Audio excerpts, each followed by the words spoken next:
What's up, guys? Welcome back to my channel. So I'm here today to talk about The Real Housewives of New Jersey, Season 13, Episode 11, I Smell a Rat. So be sure to like, comment, subscribe, and let's jump right on into it. So I have to say, this episode was just a lot of really good vibes, to be honest. It was cool to see. It was kind of really like, you know, every season they'll talk about in every fucking franchise, like, a sisterhood, like, I feel like we actually saw that shit, like, in action. You know what I mean? Like, at various points throughout this episode. They just really bonded together in general. And yeah, we got some good drama. Fasting forward.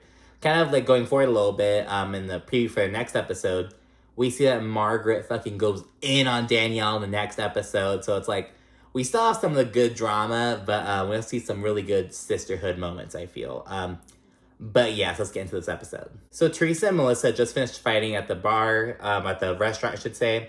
And the pub crawl continues. Jenn Fessler, she winds up eating shit while on the old cobblestone walkway.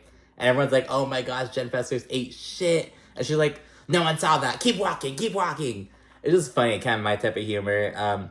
Jackie, she's at the bar and she asks the fucking dude, or at the pub, I should say. And she asked the guy, oh, do people, challenge each other to drinking contests here? And it's like, bitch, people do that at bars here in America. Like, what do you mean? But the dude's like, yeah, they kind of do that every now and then. So, yeah, they do that. Jackie, she winds up winning. She's, racing some local to chug a glass of Guinness.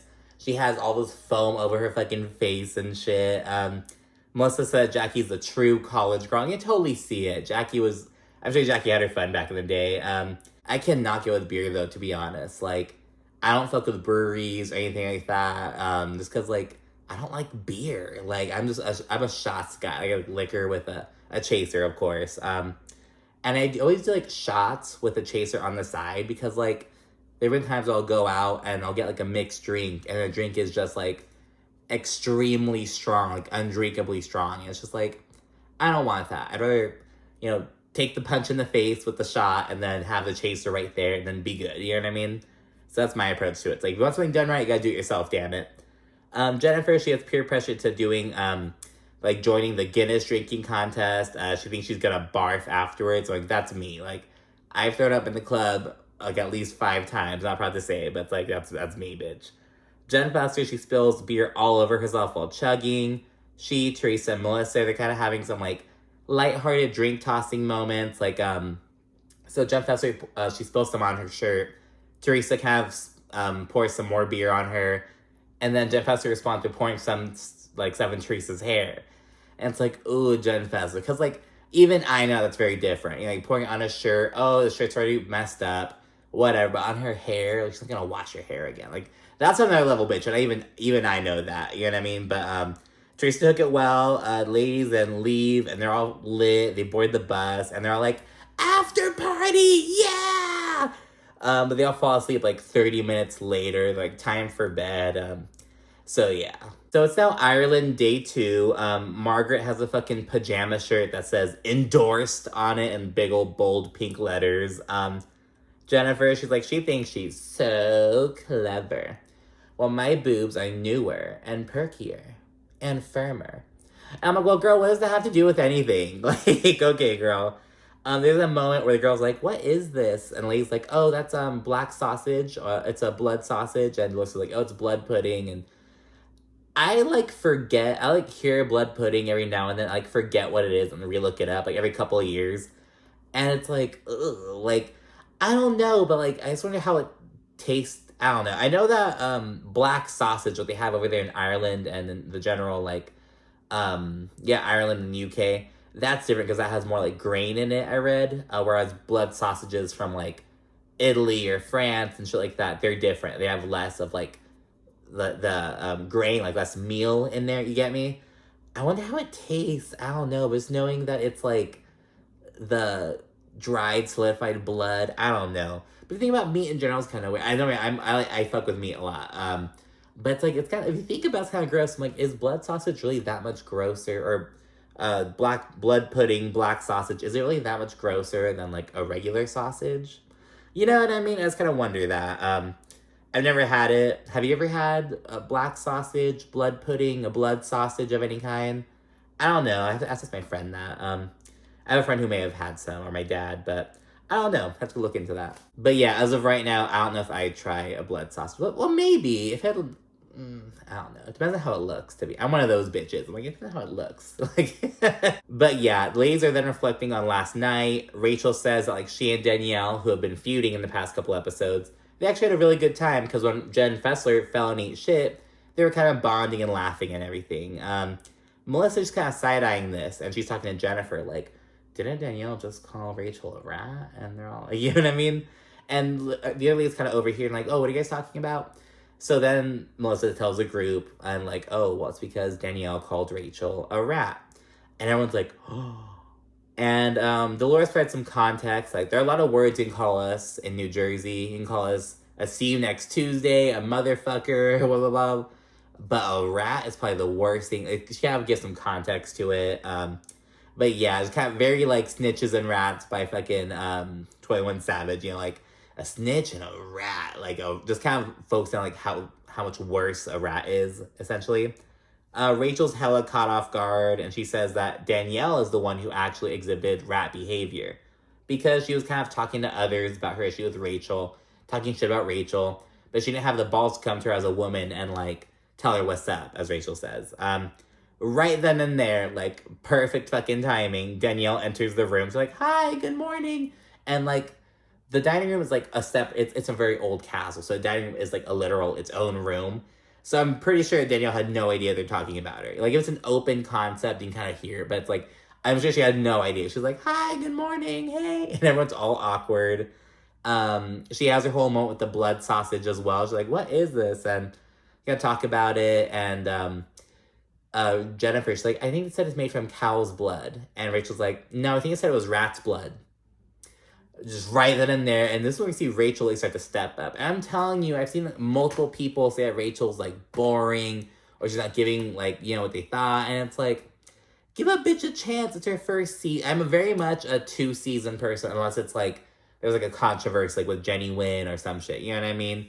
But, like, I'm very much an advocate for 2-season people, you know, because they can really change it up, for better or for worse, you know what I mean? But, yeah, I'm probably, like, I like Rachel.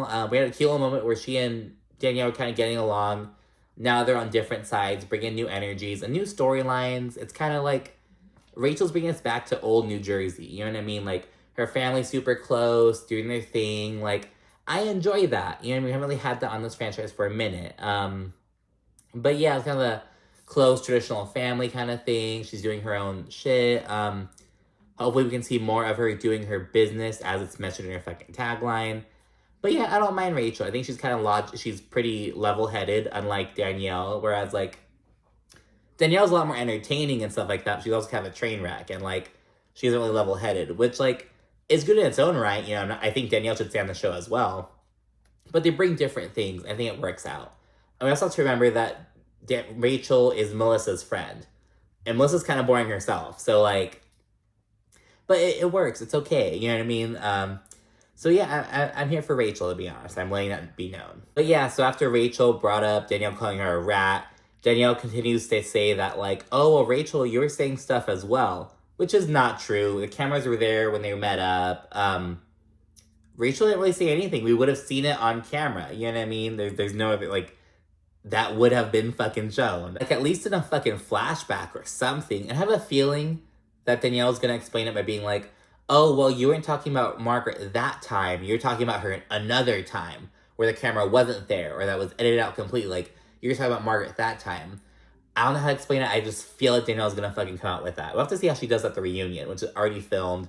I'm waiting for the looks to count so we can do a video on it. I want to try doing like a video on just the looks. That's beside the point. But yeah. So Danielle's doubling down, accusing Rachel of chiming in as well. Margaret says, oh, I don't believe that for a second. And I've been nothing but nice to you. And yeah, and Rachel, and Margaret, she had the, Danielle's listening to Dumb and Dumber, Teresa and Jennifer. But yeah, she's like, you're just listening to what they have to say. Margaret says Danielle's a professional shit talker. And Marge even asks, oh, Danielle, do you believe that I have an arsenal? Like, do you believe that? And Danielle's like, yeah, kinda. But she can't say why she believes that. Because remember, Jennifer, like 15 hours earlier, Jennifer told Danielle about the shit that Margaret allegedly told Laura about, Melissa allegedly was caught making out with a guy in the backseat, shit like that. So, Danielle's aware of this information, but she, like, can't share it yet, you know what I mean? So she's like, yeah, I believe it, she can't say why, you know what I mean? So yeah, Danielle kind of looks bad right now. Even with the whole context, Danielle's still kind of floundering, but Margaret and Danielle are continuing to clash. Jennifer, she's like, oh, God forbid that someone feels bad for me and Teresa, ooh, like... But yeah, and Danielle, she set the group spinning this narrative about her, while Margaret is the biggest shit talker here, and all this shit. Danielle says that Margaret is deflecting what she does onto her. So yeah, she's reading all these words, you know what I mean? Like, oh, you're deflecting, you're spinning this narrative, all that shit. So, it's just not sticking though. It's just not working. Danielle has to change her approach, you know what I mean? It's just not working. The ladies all proceed to get ready before they go shopping, and on the bus, the women are all kind of talking about how the individual husbands are, like, oh, mine's so jealous, oh, mine's not, like, kind of talking about their husbands in general, and Jenn Fessler, she goes on to share that, like, some stuff about her and her husband, Jeff, we learned they were separated for a minute because he cheated on her. She said it was just, like, the stereotypical 7-year itch kind of thing, and yeah, and Jenn says that, you know, they separated for about 2 years, they dated other people, but she just missed him, and she would, like, lie to her boyfriend and be like, oh, I'm going to mediation, but she was really, like, going to meet up with Jeff at Applebee's, which could be framed as mediation, I guess. But yeah, and so she's, like, open about that, and she just really opens up, and she says that, you know, she's kind of emotional and says, oh, you know, we came back stronger, and I don't know if we'd be where we are today if we didn't have that moment, and never stopped loving him, like, just really opening up and being really real about that, and this is one of those big sisterhood moments, because, like, Margaret, Dolores, and Teresa all kind of chime in about their ex-husbands. It's like an ex-husband, well, Jeff is married to Jennifer, but, like, so he's her current husband, they never divorced, but, like, you know what I mean, it's like, conversation on, like, marital strife. Margaret speaks on how she wasn't cheated on, she was the cheater. She cheated on Jan, her ex-husband, with Joe Benigno, her current husband. But she says that, like, she and Jan remained very close. He just passed away, I think it was late last year or early this year. He, like, just recently passed away. But yeah, they always remained really close. Which I think is odd, because I know that his kid, because she, like, helped raise her stepkids. I know that they kind of had some beef with her. I'm like, were they still mad at Marge, even though their dad was cool with her, the one who was cheated on? So that was kind of weird. I don't know, and Margaret says, you know, we had a good family, but the marriage was not good. So she's kind of talking about that, and, you know, you can't rewrite history. Jan and I, you know, we share things that I can't share with any other guy, you know what I mean? Because, you know, they raised kids together. They shared those years together, and Margaret is really open about that, and I love when Margaret speaks. Like, I feel like she has such wisdom and, like, such, like, stories, you know? I actually like Margaret. Dolores, she talks about how, you know, as we know, she left Frank when she was, like, 9 months pregnant with Frankie. Gabrielle was, like, 3 years old, and Frank was a cheater, and she says that, like, you know, I asked him point blank, oh, can you stop the infidelity? Because if you say yes, we'll stay together, I'll never mention it again, blah, blah, blah. And he said, no, I can't.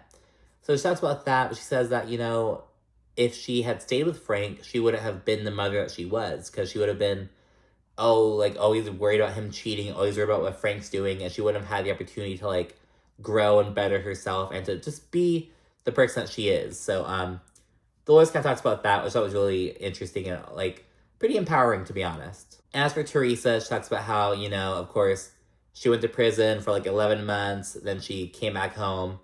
3 months later, Joe Giudice went away, and 5 months after that, her mom got sick. And after her mother died, she was done with Joe, because she was just so angry, like, just... I've heard both Joe Gorga and Teresa kind of attribute losing their parents to, like, all the stress that Teresa and Joe Giudice going to prison put on them, you know, on the whole family in general. But yeah, so she says that, like, you know, that was really a turning point, and she even waited after he got deported and stuff, because he served his time, then got deported, And she was like, let me wait till I see him and see if I feel anything, but it was nothing. And so, yeah, she kind of opens up. It was just a really big moment of the ladies kind of talking about their stuff, their ex-husbands or, you know, the people who they separated from.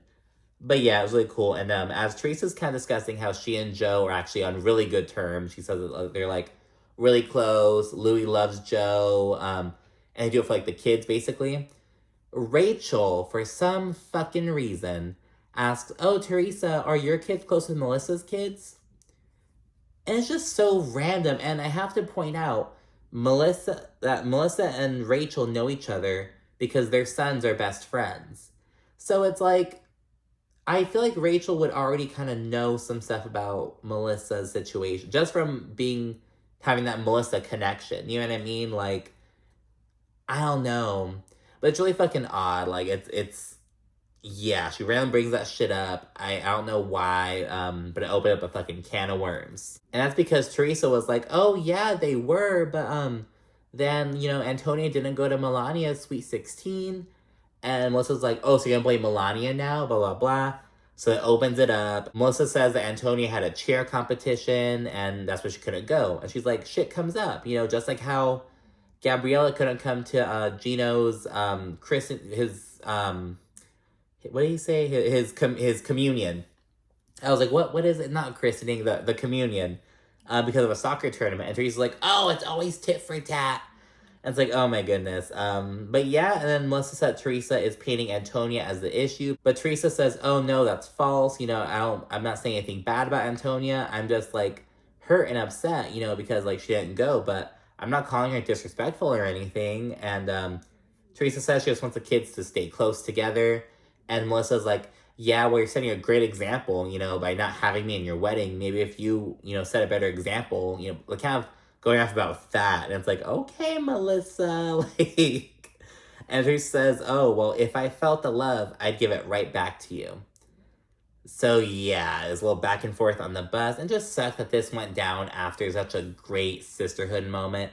And again, like, why the fuck did Rachel ask that question? Like, how would you think that would go well? You know what I mean? Like, knowing anything about Teresa and Melissa, and again, because Teresa, and again, I don't know how close Rachel and Melissa are. You know, I know their sons are best friends, but it's like, I'm assuming, you know, they're on the show together, they have that connection. I don't know. I don't know why the fuck Rachel did that. I have no idea. And I was just saying that Rachel's so level-headed. I don't know why this bitch did that. Like, I can't, like, it's like, well, she had to have been trying to be messy. Like, I don't know. Like, but anyways, then arrive in Dublin. Melissa and Jackie, they chat about the bus ride. And in the confessional, Jackie's like, oh, when I got into it with Teresa, all I did was bring up Gia's name. And then Teresa went batshit crazy. And it's like, Jackie. And the editors didn't fucking help, because Jackie was like, all I did was say Gia's name. You did not just say Gia's name, bitch. You made an analogy. I'll give you that. You made an analogy and said, oh, well, I heard that Gia's doing coke in the bathroom. But she didn't even say, oh, it's as if I were to say this. She just kind of said it as if it were a fact, like almost throwing it in Teresa's face. And it's like, you didn't just say Gia's name. She's kind of trying to paint Teresa as like one of those, oh, your daughter, don't mention my kids, you know, those kind of things. But no, you said something negative. So it's like, Jackie, shut the fuck up. It's like, no, Jackie, it's not working. But production just showed Teresa getting mad at Jackie. They didn't show Jackie saying the full thing, which I understand, because they don't want to bring that back out there. You know what I mean? I'm assuming it's pretty bad. I'm assuming Teresa and Gia may have said something.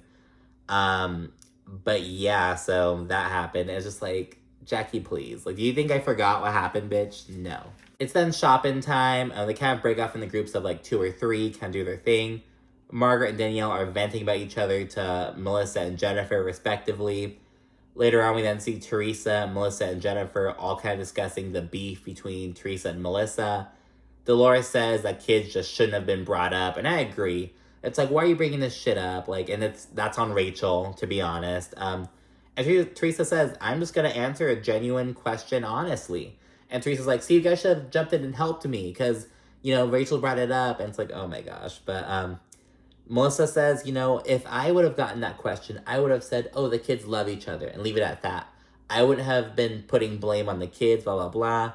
And she says she just needs to cut the cancer out, just like Teresa did with Kathy and Rosie. Shout out to the Wakilis. Everyone then squads up at the restaurant. Dolores, she's like gushing about Paul. You know, she is head over heels in love with him. It's so cute.